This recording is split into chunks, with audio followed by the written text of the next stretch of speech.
Hello guys, shoutout sa lahat ng mga followers at mga viewers guys. Alam nyo guys, itong 20 pesos na lagpas kwelyo guys, ito ay walang special naman.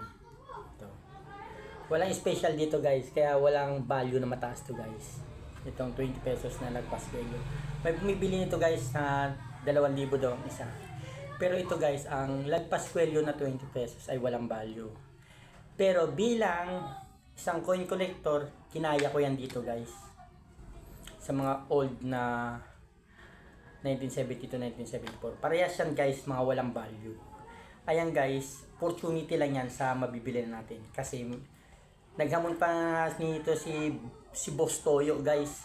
Si Boss Toyo na marami siyang ganito. Naghamon siya na kung sino raw ang bumibili. Ito guys, hindi talaga to binibili sa mataas na presyo. Paliwanag ko lang guys ha. Itong 20 pesos na ito ay wala talaga tong special dito. 20 pesos lang talaga to guys. Kaya walang kung mataas na value to. Wala siyang value na 5,000, 2,000 or 1,500. Ito guys, opportunity lang to sa mapipili natin guys na mga active followers natin, mga viewers natin at mga top fan natin guys na pumipili tayo dyan sa comment section para mabilihan natin ang sa mataas na halaga. Opportunity lang guys. Nuulit ko, wala pong mataas na value to. Pero ito, once na mapili kita dyan sa comment section at may hawakan nito guys, babayaran ko yan sa mataas na halaga, 1,500 ang isa. Yan lang guys at maraming salamat.